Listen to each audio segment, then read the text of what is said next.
የግብርና ስራን በበሬና በሰው ጉልበት የማካሄድ ሂደት እንዲቀጥል የመፈለግ እሳቤ በማህበረሰቡና በመንግስት አመራሩ ጭምር መኖሩ የግብርና ሜካናይዜሽን ይበልጥ ለማስፋፋት ማነቆ መሆኑን የግብርና ሚኒስቴር አሳውቋል። ሚኒስቴር መስሪያ ቤቱ አክለውም ግብርናን ከዝናብ ጥገኝነት እንዲሁም ከሰው ጉልበትና ከበሬ ትከሻ ማላቀቅ ባለመቻሉ የሀገሪቱን የግብርና ትራንስፎርሜሽንን ከማስፋፋት አኳያ ብሎም ምርትና ምርታማነትን ለማሳደግ እንቅፋት ስለመሆኑ ገልጿል። የግብርና ሚኒስቴር ይህንን ውሳቤ ለማስተካከል የሚያስችሉ የግብርና ሜካናይዜሽንና የከተማ ግብርና ልማት ስትራቴጂዎች ላይ ከባለድርሻ አካላት ጋር የምክክር መድረክ ያዘጋጀ ሲሆን መድረኩን የተከታተለው ባልደረባችን ፍስሐ ደሳለኝ ዝርዝር ዘገባ አሰናድቷል።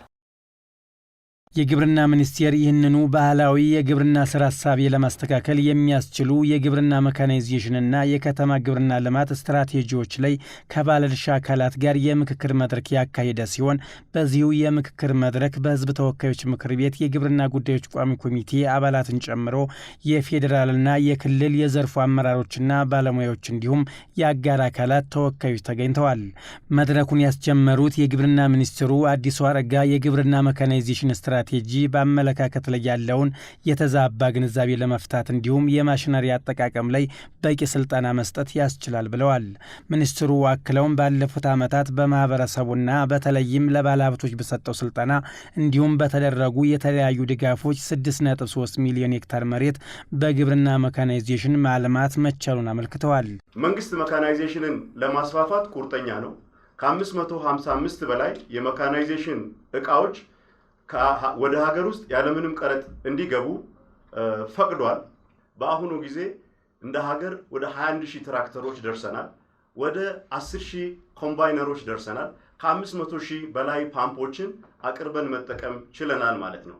በዚህም በአጠቃላይ በተደረገው እንቅስቃሴ እያለማነው ካለው መሬት ውስጥ ወደ 6.3 ሚሊዮን ሄክታር የሚሆነውን በሜካናይዜሽን ማልማት ደርሰናል። ይሄ ካለን እምቅ አቅም ዓለም ከደረሰበት አጠቃላይ ሁኔታ አንጻር በምንመለከትበት ጊዜ ኋላ የቀረ ቢሆንም ከተጀመረበት አጭር ጊዜ አንጻርና መንግስት ማትጊያውን ከሰጠ በኋላ ያለው መነቃቃት ጥሩ እንደሆነ ማየት ይቻላል ማለት ነው። ታዲያ ይህ በእንዲህ እንዳለ የግብርና ስራን በበሬና በሰው ጉልበት የማካሄድ እሳቤ በማህበረሰቡ ዘንድ ብሎም በመንግስት አመራሩ ጭምር በመኖሩ የግብርና ሜካናይዜሽን ይበልጥ ለማስፋፋት ማነቆ መሆኑን ሚኒስትሩ አሳውቀዋል።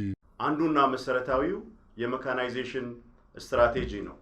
የሜካናይዜሽን ስትራቴጂ ያስፈለገበት ዋነኛው ምክንያት እስካሁን እያረስን ያለነው መሬታችን በአብዛኛው በሰው ጉልበትና በበሬ ትከሻ ላይ የተመሰረተ ኋላ ቀር የአሰራር ዘይቤን የሚከተል በመሆኑ ነው። ከአመለካከት ጀምሮ ሰፊ ማነቆ ነው ያለብን። አጠቃላይ ከላይ እስከ ታች ያለው አመራራችንን ጨምሮ በግብርና ስራው እሴት ሰንሰለት ውስጥ ያለን ሰዎች በበሬ ማረስን፣ በሰው ጉልበት የሚደረግ ልፋትን እና ይሄን ኋላ ቀር የስራ ዘይቤያችንን ጥሩ አድርጎ የመመልከት እና እንዲቀጥል የማሰብ አዝማሚያዎች አሉ። ይሄንን ካልተሻገርን የሜካናይዜሽን አስፈላጊነት ላይ ካልተግባባን ሜካናይዜሽን ምርትና ምርታማነት በአጠቃላይ የግብርናው ትራንስፎርሜሽን ላይ የሚኖረውን ሚና ለይተን ሜካናይዜሽንን የማስፋፋት ጉዳይ ላይ በተመሳሳይ አቋም ካልተረባረብን ያሰብነውን የግብርና ትራንስፎርሜሽን ማሳካት አንችልም ማለት ነው።